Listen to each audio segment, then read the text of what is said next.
बालकृष्ण का भ्रामक प्रचार मामले में आज रामदेव के सुप्रीम कोर्ट में पेशी है। इसके पहले जब बाबा रामदेव और बालकृष्ण को आप याद करिए किस तरह से बाबा रामदेव और बालकृष्ण की तरफ से इस पूरे मामले में माफी भी मांगी गई थी और सबसे अहम यह है कि बिना शर्त एक बार फिर से माफी भी मांगी गई है। सुप्रीम कोर्ट ने आदेश दिया था और इन दोनों लोगों को सुप्रीम कोर्ट में मौजूद रहने के लिए कहा गया था। आज एक बार फिर से भ्रामक विज्ञापन केस में पेशी है।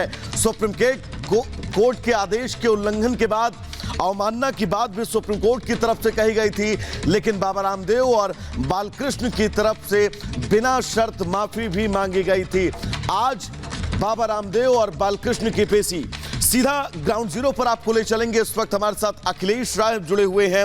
अखिलेश, बहुत अहम आज का दिन, बिना किसी शर्त के माफी भी मांग ली गई है बालकृष्ण और रामदेव की तरफ से। क्या लग रहा है आपको, कुछ राहत मिलेगी आज सुप्रीम कोर्ट से इन दोनों लोगों को? देखिए, पिछली जो सुनवाई थी उसमें राहत नहीं मिली थी। खुद बाबा रामदेव और बालकृष्ण को पेश होना पड़ा था और आज भी उनको पेश होना है अदालत के सामने। जो आज का माफीनामा है उनका, वो माफीनामा भी सामने होगा और अदालत के सामने आचार्य बालकृष्ण और बाबा रामदेव भी होंगे।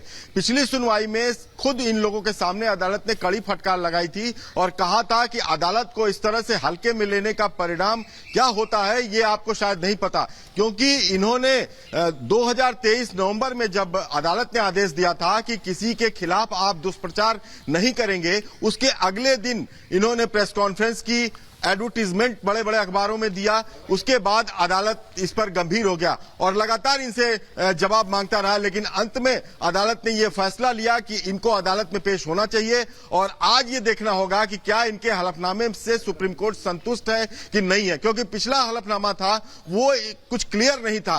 बस सिर्फ ये कहा गया था कि उनकी गलती हो गई है, उस पर उनको माफ कर देना चाहिए। और जहां तक बाबा रामदेव का मामला है, वो उनका हलफनामा उसी समय आया था।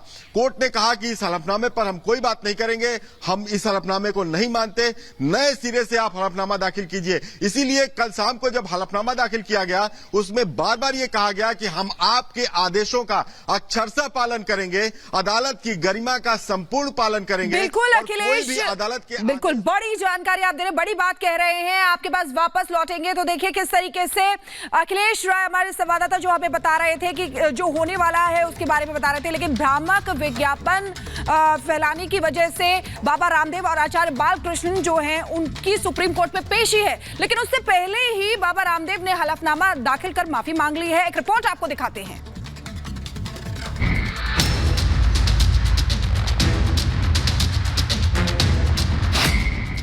पिछले कुछ दिनों से पतंजलि आयुर्वेद के बाबा रामदेव और आचार्य बालकृष्ण चर्चा में हैं। हालांकि इस चर्चा की वजह झूठा दावा और फर्जी वादा है, कोर्ट के आदेशों का उल्लंघन है। जी हां, पतंजलि वाले योग गुरु स्वामी रामदेव भ्रामक विज्ञापन से जुड़े केस में ऐसे फंसे कि बात न सिर्फ गले की हड्डी बन गई, बल्कि नौबत हाथ जोड़ने तक आ गई है। बिना शर्त माफी मांगने पर आ गई है।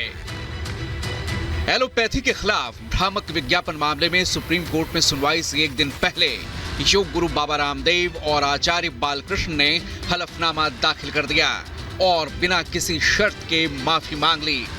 सुप्रीम कोर्ट में दाखिल माफीनामे में बाबा रामदेव और बालकृष्ण की ओर से कहा गया कि अब प्रेस कॉन्फ्रेंस या सार्वजनिक बयान नहीं देंगे, सुप्रीम कोर्ट के आदेश का अक्षरशः पालन करेंगे, भविष्य में इस तरह के विज्ञापन जारी नहीं किए जाएंगे, कानून और न्याय की महिमा को कायम रखने का वचन देते हैं। सुप्रीम कोर्ट में आज इस मामले की सुनवाई होनी है। इस सुनवाई के दौरान रामदेव और बालकृष्ण एक बार फिर सुप्रीम कोर्ट के सामने पेश होंगे। हालांकि उससे पहले बाबा रामदेव और आचार्य बालकृष्ण ने बिना शर्त माफी मांग ली है।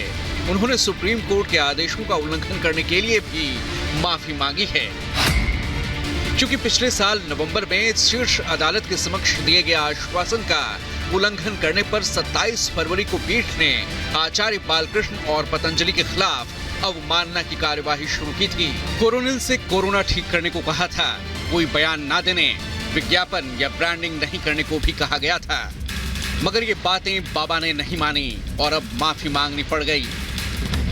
पिछली बार भी कोर्ट के सामने बाबा रामदेव के वकील ने माफी मांगने की बात कही थी, लेकिन कोर्ट ने फटकार लगा दी थी, जिसके बाद स्वामी रामदेव कोर्ट से निकले थे, मगर सवालों का जवाब नहीं दिया था।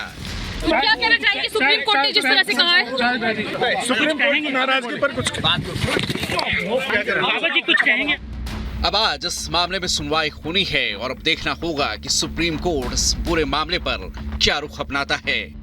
Bureau report, Republic Bharat.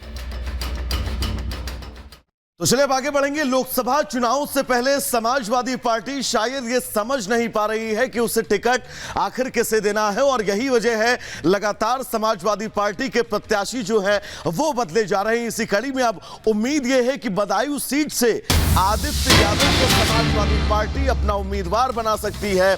अभी शिवपाल यादव उम्मीदवार हैं और उम्मीद अब ये जताई जा रही है कि आदित्य यादव को बदायूं सीट से टिकट समाजवादी पार्टी दे सकती है, यानी कि बदायूं सीट पर भी एक बार फिर से फेरबदल की संभावनाएं हैं। हमारे साथ ग्राउंड जीरो से अजय दुबे इस वक्त जुड़े हुए हैं। अजय, बदायूं सीट पर भी कहीं ना कहीं से उम्मीदें जताई जा रही हैं कि शायद समाजवादी पार्टी टिकट बदल दे। क्या समाजवादी पार्टी अभी ये समझ नहीं पा रही है कि उसे किसे चुनावी मैदान में उतारना है, या वजह कोई और है? अजय, देखिए, एक बार नहीं, ये एक बार फिर बदायूं में परिवर्तन की बयार है। बदायूं में पहले दिया गया धर्मेंद्र यादव को, फिर दिया गया शिवपाल यादव को, और अब तो कैडर ने अपनी तरफ से प्रस्ताव पास कर दिया। प्रत्याशी शिवपाल यादव ने भी कह दिया कि अब जो राष्ट्रीय अध्यक्ष है वो फैसला लेंगे। शिवपाल यादव ने रिपब्लिक से बात करते हुए बात कही कि जो नामांकन है उससे पहले चीजें स्पष्ट होंगी, तो निश्चित ही शिवपाल यादव के बेटे आदित्य यादव तीसरे प्रत्याशी समाजवादी पार्टी के वहां से जो बदायूं है वहां से होने जा रहे हैं। महत्वपूर्ण क्यों हो जाता है, अब तक के जो परिवर्तन थे वो फैसले लेने की अनिर्णयता की जो स्थिति है समाजवादी पार्टी में उसे दिखा रहे थे, लेकिन अब जो फैमिली का प्रेशर है अखिलेश यादव पर, उस प्रेशर का भी असर साफ तौर पर दिखाई दे रहा है। जो मैनपुरी में लोकसभा के उपचुनाव हुए थे, पूरा परिवार साथ आया था, उसके बाद अब हक देने की बारी है, तो सब अपना हक मांग रहे हैं। इसी कड़ी में परिवर्तन पे परिवर्तन पर परिवर्तन, धर्मेंद्र यादव से शिवपाल यादव और अब शिवपाल यादव से आदित्य यादव का चेहरा बदायूं में देखने को मिलेगा। बिल्कुल बिल्कुल अजय, बड़ी जानकारी आप दे रहे हैं। तो देखिए किस तरीके से समाजवादी पार्टी में जो फेरबदल का क्रम है वो लगातार जारी है। अब जो जानकारी मिल रही है उसके अनुसार बदायूं लोकसभा सीट पर भी फेरबदल किया जा रहा है। जानकारी मिल रही है कि शिवपाल यादव जो है वो अपने कदम पीछे हटा रहे हैं और अपने बेटे आदित्य यादव को आगे बढ़ा रहे हैं। एक रिपोर्ट आपको दिखाते हैं।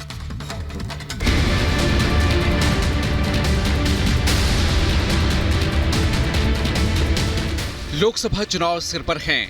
पहले चरण के चुनाव में महज 9 दिन बचे हैं, लेकिन समाजवादी